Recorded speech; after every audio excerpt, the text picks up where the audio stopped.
ஆகவே இன்றைக்கு ஒரு நபர் கமிஷன் அமைக்கப்பட்டிருக்கிறீர்கள். எந்த தகவலாக இருந்தாலும் ஒரு நபர் கமிஷன் இடத்தில் தான் குறிப்பிட வேண்டும். அதிகாரிகளை வைத்து தன்னுடைய அதிகாரத்தை வைத்து இதை உண்மை சம்பவத்தை மறைத்து விடலாம் என்றால் நிச்சயமாக நடக்காது. உண்மை சம்பவம் மக்கள் பார்த்து கொண்டுதான் இருக்கிறார் என்பதை முதலமைச்சர் உணர வேண்டும்.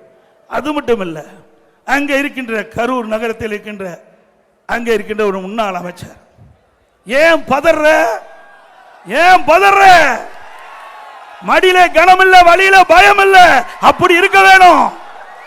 ஆனா உன் பயம் தெரியுது, முகத்துல பயம் தெரியுது, உன் சொல்லுல பயம் தெரியுது. ஏன் மாறி மாறி அதிகாரிகள் இன்னைக்கு அங்க இருக்கின்ற முன்னாள் அமைச்சர்கள் ஏன் உண்மையை மறைச்சு மறைச்சு பேசுறீங்க?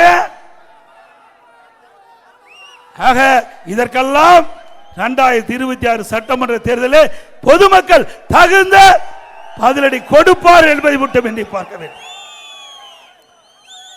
அங்க இருக்கின்ற முன்னாள் அமைச்சர், அங்க இருக்கின்ற கரூர் சட்டமன்ற உறுப்பினர் நினைத்துக் கொண்டிருக்கின்றார், பணத்தை கொடுத்து மக்களை விலைக்கு வாங்கி விடலாம் என்று. ஒரு முறை மக்கள் ஏமாந்து விட்டார்கள், இனி மக்கள் ஏமாற மாட்டார்கள். இன்றைய தினம் அந்த நிகழ்வு நடந்து போச்சு. முதலமைச்சர் இரவோடு இரவாக வந்து ஒரு ஆறுதல் சொன்னார். ரைட். இங்க இருக்கின்ற துணை முதலமைச்சர் ஒருத்தர் இருக்கார், உல்லாசமா வெளிநாடு போயிட்டார். ஏங்க இங்க பத்தி எரிஞ்சுக்கிட்டு இருக்குது, நாட்டு மக்கள் பதறி துடித்து கொண்டிருக்கிறாங்க.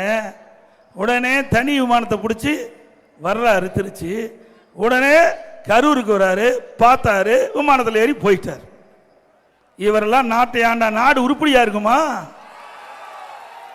மக்கள் உயிரிழந்து துடித்துக் கொண்டிருக்கின்ற காட்சியில் கூட இவர்களுக்கு இரக்கம் இல்லை.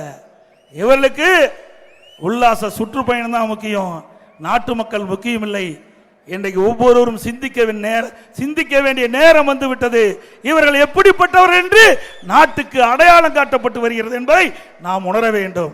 ஒரு நாட்டினுடைய துணை முதலமைச்சர் இவ்வளவு பெரிய பிரச்சனை ஏற்படுகின்ற பொழுது எங்கே இருக்க வேண்டும்? தமிழ்நாட்டில் இருந்து மக்களுக்கு தேவையான உதவிகளை செய்து கொண்டிருக்க வேண்டும். அந்த கூட்ட நெரிசலில் சிக்கியவர்கள் யாரெல்லாம் பாதிக்கப்பட்டாங்க, அவர்களுக்கு எப்படி சிகிச்சை அளிக்கிறீங்க, யாரெல்லாம் குணமடையக்கூடிய சூழ்நிலையை உருவாக்க வேண்டும் என்பதெல்லாம் திட்டமிட்டு செயல்படுத்தியிருந்தால் ஒரு நல்ல துணை முதலமைச்சராக இருக்கலாம். ஆனால் அதெல்லாம் எதிர்பார்க்க முடியாது. திரு கருணாநிதி குடும்பத்தில் அதெல்லாம் எதிர்பார்க்க முடியாது. யார் எப்படி இருந்தாலும் அதை பற்றி எல்லாம் கவலை இல்லை. தன் குடும்பம் செல்வாக்காக இருக்க வேண்டும்.